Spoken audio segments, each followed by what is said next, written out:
Le livre des morts est un recueil de plusieurs textes de longueurs diverses qui constituent autant de formules, recettes pour survivre et invocations des dieux destinées à préparer aux défunts l'accès vers l'au-delà. C'est le mot de passe indispensable à tout Égyptien lorsqu'il quitte le monde des vivants. Il était commandé aux scribes par les hommes proches de la mort longtemps avant leur dernier soupir. Les futurs possesseurs choisissaient depuis leur séjour terrestre les chapitres qu'ils jugeaient nécessaires à leur ultime voyage. Ainsi, tout livre des morts est unique en son genre. Rédigé sur les papyrus, il était illustré par le scribe avec un soin et une qualité de couleur inégalable. Cette remarquable enluminure s'accompagnait parfois de couches d'or fin qui donnaient à l'ouvrage l'aspect d'un bijou. Cet ensemble de hiéroglyphes et de dessins était positionné avant la fermeture du tombeau sur la momie, entre les jambes, ses bras ou parfois même sur son cœur. Les quelques 190 chapitres du livre des morts constituent l'ouvrage de la sortie au jour, c'est-à-dire l'initiation progressive à la mort, le rite d'accès à l'au-delà. La marche vers la nécropole est tout d'abord décrite sous la forme d'une prière qui se termine au chapitre 16 par un hymne au soleil. La régénération est invoquée de manière triomphale jusqu'au chapitre 63. La puissance des ennemis, la force occulte des ténèbres est déclarée, ainsi que le pouvoir du défunt sur les éléments. Le moment de la transfiguration apparaît ensuite. Le mort prend plusieurs formes, humaines et animales. Il utilise la barque solaire, prend connaissance des mystères divins et retourne à la tombe avant le jugement que prononce le tribunal d'Osiris. La glorification du mort commence au chapitre 130. Elle est destinée à être lue en cours d'année, lors des rites funéraires, des jours de fête et d'offrandes au trépassé. À partir du chapitre 163, le livre des morts s'adresse aux vivants. Le défunt les met en garde contre la mort prématurée.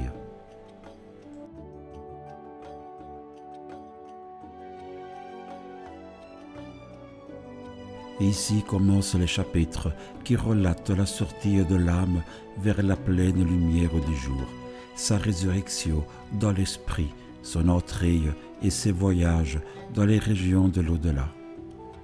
Voici les paroles à prononcer au jour de la sépulture, au moment où, séparée du corps, l'âme pénètre dans les mondes de l'au-delà. Salut, ô Osiris, taureau de la Manti, voici que Thoth, prince de l'éternité, parle par ma bouche.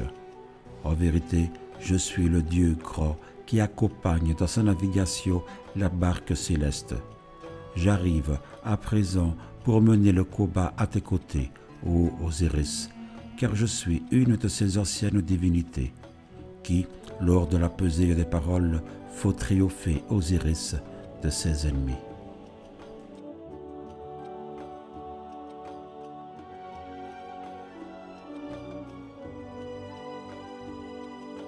Ô toi qui rayonnes dans les solitudes nocturnes, Dieu du disque lunaire, regarde, je t'accompagne, moi aussi, parmi les habitants du ciel qui t'environnent. Moi, défunt Osiris, je pénètre à mon gré, soit dans la région des morts, soit dans celle des vivants sur la terre, partout où me conduit mon désir.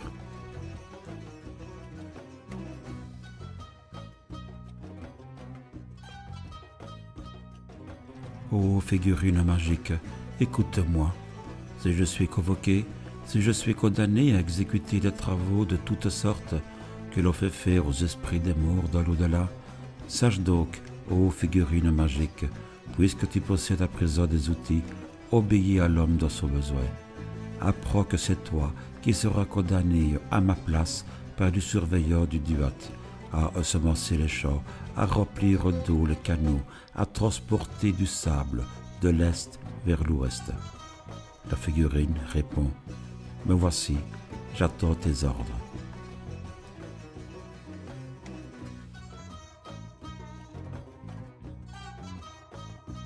Ô toi, grande âme, puissante et pleine de vigueur, me voici, j'arrive, je te contemple.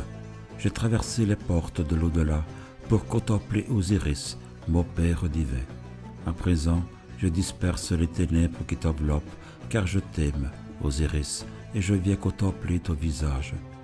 J'ai percé le cœur de Seth, j'ai accompli les rites funéraires pour Osiris, mon Père.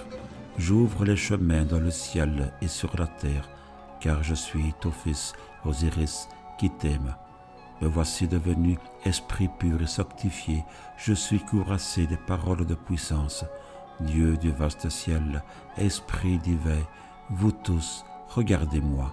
En vérité, j'ai parachevé mon voyage et j'arrive devant vous.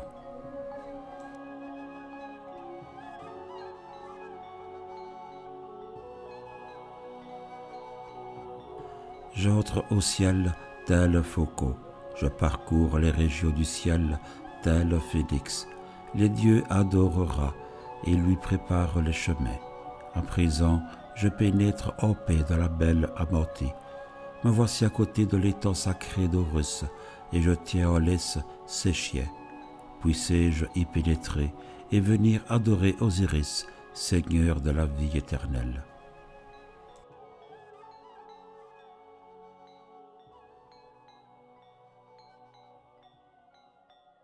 Que vos noms soient sanctifiés, ô Dieu régulateur des rythmes sacrés, vous qui présidez au déroulement des mystères. Écoutez mes paroles. En vérité, les dieux sont honteux et confus lorsqu'ils voient mes iniquités, mais sous les coups que portera mes péchés, le Dieu de vérité et de justice, mes souillures et mes tares disparaîtront.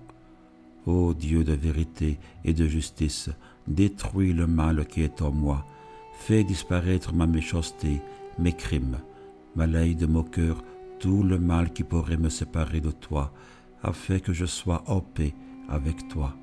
Et toi, ô Seigneur des offrandes, voici que je t'apporte ce qui te fera vivre, afin que moi aussi je puisse vivre.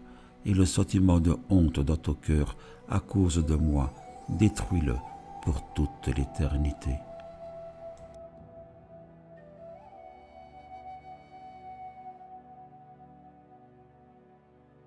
Tantôt je suis assis parmi les grands dieux, tantôt je me dirige vers la région de la barque secrète. Puis, tel un papillon, ayant pris mon envol, j'arrive auprès des grandes divinités du monde inférieur et je les contemple en silence. Regardez-moi, je suis ici, devant vous, parmi les âmes purifiées des bienheureux.